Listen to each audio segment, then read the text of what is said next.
Welcome to the JAMODI podcast. We are all surrounded by amazing coaches and leaders.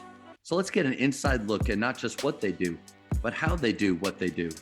After all, becoming the best versions of ourselves is JAMODI, just a matter of doing it. Coaches, the JAMODI podcast is powered by Biology. What's your BSA score? The Biology Skill Assessment is the only verified skills metric endorsed by the NIA and NJCAA to discover and develop the best talent for your team. This 10-minute, 100-shot test can be taken for free today on the Biology mobile app. Elevate your game.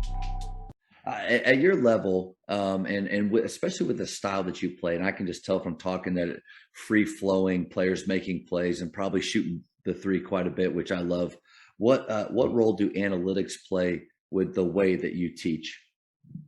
Yeah, so if anybody knows about like disc assessment, my disc assessment will tell you very quickly I'm more of a numbers analytics person, not necessarily like a math person, but just the analytics and the applied um, component of it to what we do has been like really huge for us. I'm sure most of your listeners are familiar with like the four factors, and those have been really big for us, but it's more than just us knowing about them. It's made the game very simple for our players to understand. So they know with just a few stats and a few pieces of information whether or not our team probably is doing what they should be. And it also allows us to basically focus them even during the course of a game. So um, shortly, we ended up having this year a COVID shutdown midway through the second semester. Oh, wow. And like our head coach was out. I had the program by myself basically for about 5 or 6 days. And then I had to coach for him while he was gone for one of those games.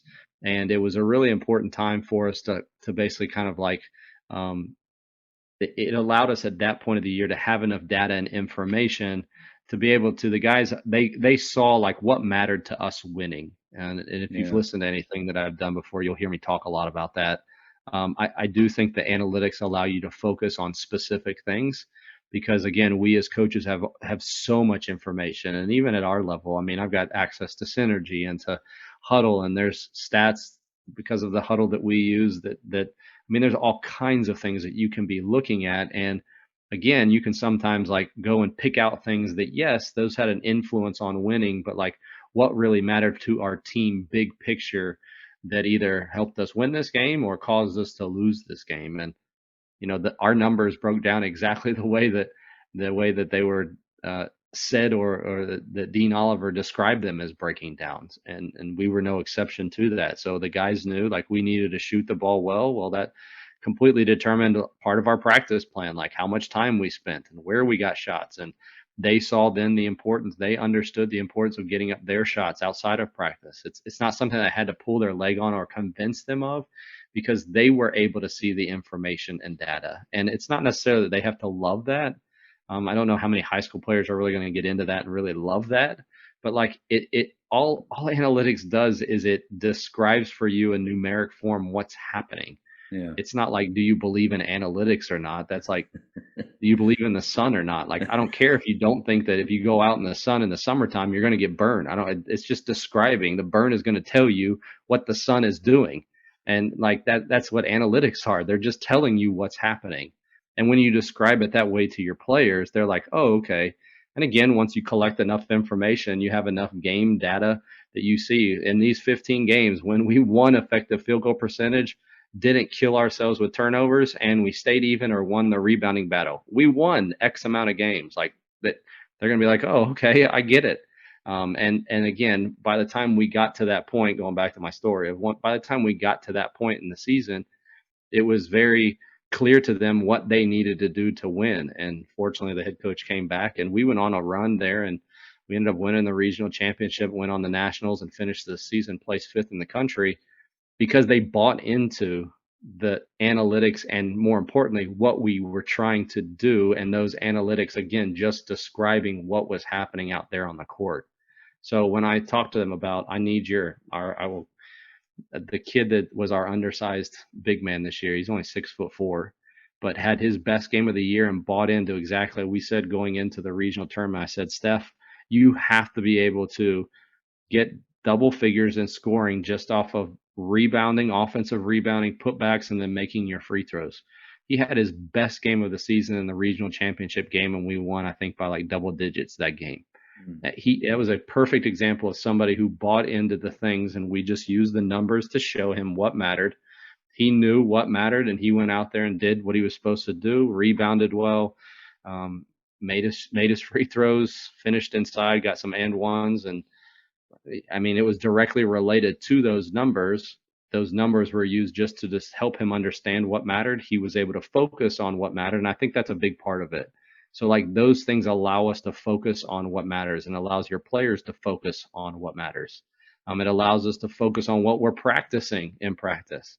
No offense, I'm going to offend some of your listeners, and we're going to lose some of them right now when I say this, but like if you're spending 5 or 10 minutes diving on the floor for loose balls because you're going to tell me like that matters to winning, I'm not going to argue with you. But while you're diving on the floor for loose balls, I'm going to be shooting 3-pointers so that my 3-point percentage can go up. And I understand the one time in the game when there's a loose ball on the floor and my guy bends over at his waist rather than diving on the floor and your team gets it and win, that's going to be your one example. I hate to tell you this, but again, analytically, that's an outlier. That's not going to what's going to win you ultimately a game. It's going to be whether or not you make shots, don't turn the ball over, rebound, and make your free throws. And again, you can argue that if you want to, and I don't buy into analytics, but like that's just how it is. That's just describing what happens over the course of a game. So those are big for us because those force us as coaches to really look through our practice plan and say, are we practicing the things that actually matter to winning, or are we spending time on stuff that isn't as important or is taking away, if you want to put it that way, it's taking away time from the things that are the most important things. By the way, if you want to dive on the floor for loose balls, like, or take a charge drill or whatever, I've done them before. They're fun. They get the team pumped up and whatever. But again, if I'm doing that to the extreme or things like that to the extreme, that's taking away from the other stuff that matters. That's where I think that you're doing, again, your team a disservice by not really focusing on the things that matter to winning. Coach, that statement about diving on the floor, like it just got me so pumped. I think there are tons of coaches out here. You're right that had cringed a little bit and had a reaction, maybe turned off. I don't know, but probably not, because I think you're right on the money, and I think there's a lot more people out there that need that message. Like that's freeing to me. Yeah. That I don't have to do the Shaka Smart drill where he's diving before the game on the floor for himself, then go save an out of bounds play and then take a charge, right? And I don't know about you, but anytime that we have done that, there is a part of like we're doing this because we are tough, and that's who we are. Really, does that one drill really make you that way? Or is it a lot more than that? And I'm always holding my breath during those drills of no broken fingers, please. No backs, no ankles, nothing like, and you're running them like we shoot a ton of threes. And not just when I don't like when people just say we shoot, we train in game like situations and in shooting games to get ourselves thinking and feeling the right way to where that shot feels exactly the same as it will when we actually play. I would much rather spend time doing that because I know for a fact that leads to winning. But then, Coach, how do you get over the feeling in a game where your guy who just knocked down a three does bend over, the other team does dive, their bench is going crazy, that old school coach in the back of your head is going, we need to do more diving drills. How do you get past that moment? Because I feel like that happens. Yeah, I've had the same feeling, and I've caught myself a couple times this year, like wanting to say something or wanting to get annoyed. But there's been so many times in my head where that voice inside my head says something to the effect of, you haven't practiced that. That's not something that you've emphasized. And I think you need to be realistic with yourself too. You'll be annoyed, like, man, I should have worked on that. Oh, we should have done this. We should have done. But it even goes like bigger picture. The other big thing to rag on Twitter is people who are still doing the 3-man weave. Like you can do the 3-man weave, I don't care. But if you're doing the 3-man weave for 20 minutes, then you're probably not using your time well. And again, I think the bigger picture is like what matters to winning, I'm going to have to live with. It may be bending over at the waist. It may have been maybe you don't practice ever taking a charge. And in the course of a game, there's a situation where you're like, if we would have taken a charge, we could have won that game. That's an exaggeration in the moment, a bias there that's just a reaction to what just happened. Could that have been a big play that could have swung things and allowed you to? Absolutely. But there were an additional 39 minutes and 58 seconds in the game where you actually lost the game. It wasn't that one play. And so again, I think the thing is us to have as coaches like a big picture. What do we need to focus on in the big picture? Yeah. Because if, as all of us as coaches, time is at a premium, we always wish that we had more time. Okay, so but what are you doing with the time that you do have? In those minutes, I've got to make sure that we're spending time on stuff that matters. And will that mean that sometimes I sacrifice some other things? Yes. And again, there's going to be people that are listening to this, but yeah, but you should also work on this and you should also work on this. And you should, I'm not saying those other things don't matter. And it's not that they don't matter to winning. I'm talking about big picture here. I've got to make a list. And I've heard several big name coaches say this before. The one most recently was I heard Coach K say this at a camp that I worked at that he runs.